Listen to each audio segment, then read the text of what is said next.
buenos días, mi nombre es Andrés Ibarra. Básicamente les voy a explicar tres entrevistas que son la de Mario Tavares, Marco Martínez y una señora que trabaja en Aluminios del Pacífico, pero no quiso que apareciera el nombre. Entonces, Mario Tavares es un ingeniero de minas.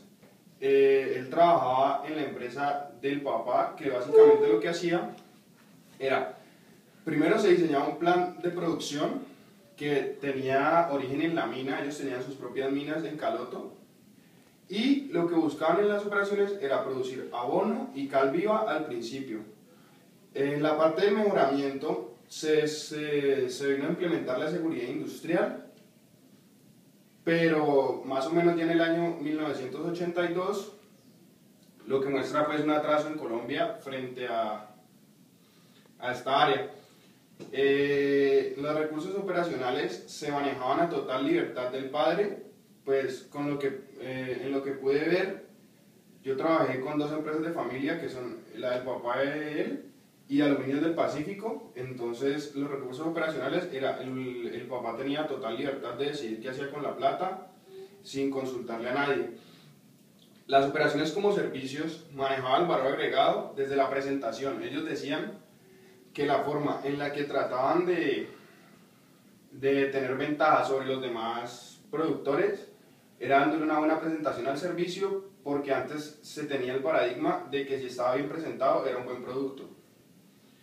El enfoque hacia el precio competitivo no llegó sino hasta 1990, cuando estuvo la apertura económica, y de ahí fue cuando la empresa se vino abajo, porque entraron productores como Cementera Argos y empresas grandes como esas que producían pues muchísimo más que ellos y facturaban a 150 días cuando la empresa de ellos solo a 60.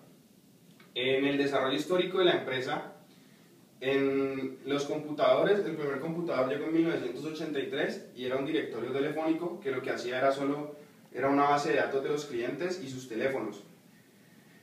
La productividad, pues como ya había dicho, era de las minas, y lo que hacían era la transformación desde la materia prima sacada de las minas hasta producto terminado y su empaque. El control de calidad se vino a hacer en 1982, cuando Colgate los contrató para producir calcio. Esto es otra similitud que tiene con Aluminios del Pacífico, pero ya la vamos a ver más adelante. La subcontratación es un factor común de la época, pues pudimos notar con todas las entrevistas, porque ninguna empresa usaba subcontratación, porque decían que se perdía mucho el factor humano y que eso no se podía dejar perder. El señor Marco Martínez era el gerente de planta de Castrol. Esta era una empresa que produce lubricantes para motor. Entonces, se empezaba desde el diseño, que se hacía un plan mensual de cuánto se iba a producir y de qué gama de lubricantes se iba a producir. Las operaciones era también compraban el petróleo a grandes empresas como Shell o Mobil, y hacían todo el proceso de transformación de lubricante y empaque. El mejoramiento que también hubo fue la implementación de la seguridad industrial por medio de las capacitaciones a sus empleados. Esto estuvo más o menos alrededor del año 1983, o sea que también llegó tarde. En los recursos operacionales, en esta empresa, era una empresa mucho más organizada y se trabajaba desde una proyección trimestral, y cada jefe de departamento hacía la proyección de su área. Esto muestra que es una empresa mucho más ordenada y por qué tuvo más éxito que Aluminios del Pacífico y esta empresa que cerró, que quebraron, en lugar de esta, que es una gran empresa en el mundo. Bueno, las operaciones como servicio tenían servicios básicos, que se manejaba el enfoque del precio competitivo, y donde ellos se empeñan tienen un precio moderado, pero tienen una alta calidad de lubricante.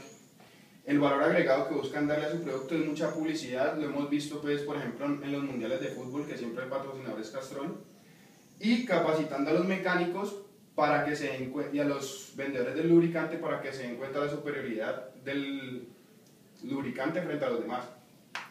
El desarrollo histórico en esta empresa, los computadores llegaron más tarde que en que en la de Mario Tavares me contaba que llegaron en 1985 los primeros 3 computadores. La productividad, al todo ser registro a mano, tenía muchos desfases y muchos errores. Se manejaba un control de calidad desde el muestreo aleatorio en los laboratorios. La investigación de operaciones y la toma de decisiones era manejada por un comité de gerencia. Y la subcontratación, él me decía que no utilizaban porque le parecía que al subcontratar los empleados no tenían el mismo amor por la empresa y las cosas no salen igual. Y por otro lado está Aluminio del Pacífico, es una empresa que importaba el aluminio desde Yugoslavia. Lo que hacían era traer el aluminio y procesarlo para... En ese tiempo, básicamente su único cliente era Colgate-Palmolive, que les compraba más o menos el 90% de la producción, que lo que hacían era, antes los tubos de crema dental venían hechos de aluminio, entonces le compraban a ellos. Entonces lo que hacían era el procesamiento del aluminio desde el mineral, que era traído de Yugoslavia. El mejoramiento, luego descubrieron que se podían reducir los costos mezclándolo con chatarra, dependiendo de la pureza que les pidiera el cliente. Por ejemplo, habían clientes que no querían pagar tanto, entonces lo que hacían era 70% de aluminio y 30% de chatarra para mermar los costos. Los recursos operacionales, como ya había dicho, esto era una empresa de familia, entonces la familia era la que decidía qué hacía con su plata y no había ningún control de eso. Las operaciones como servicios, el valor agregado del precio competitivo prácticamente no existían porque todo su mercado estaba enfocado hacia Colgate-Palmolive. Esto fue un gran error porque porque además de que Colgate-Palmolive era el que les ponía el precio que quería, les pagaba los días que quería. Luego que Colgate-Palmolive les dejó de comprar, la empresa se vino abajo. Entonces, el desarrollo histórico de la empresa, los computadores no usaron, más o menos como hasta 1985 también me contaba ella, se usaban los registros manuales y en la contabilidad se usaban más máquinas de contabilidad. La productividad, pues ya había comentado que era lo que hacían era básicamente pues procesar el aluminio para hacer o de los tubos de Colgate o utensilios de cocina. El control de calidad era puesto por Colgate, básicamente, y no se llevaba, o sea, no había una persona que estuviera a cargo de él. Era como el mismo jefe de planta y los operarios quienes tenían que llevarlo. No se usaba la subcontratación por el mismo hecho que decían que no, que se pierde el factor humano y que eso era muy importante. Entonces, básicamente la relación más fuerte está entre Aluminio del Pacífico y Mario Tavares, porque eran dos empresas de familia. Además de todo, ambos tuvieron nexos con Colgate y dependían mucho de ella. Entonces, en el momento pues, que hubo la apertura económica y Colgate decidió comprarle a otro, las dos empresas ya están liquidadas. En cambio, la empresa de Marco Martínez es una empresa mucho más ordenada, con jefes de departamento, con comités que son los encargados de decidir. Se asemeja mucho más a la empresa de Luigi, que era una empresa pues, con mucho más control de calidad, que se preocupaba más por el valor agregado del producto.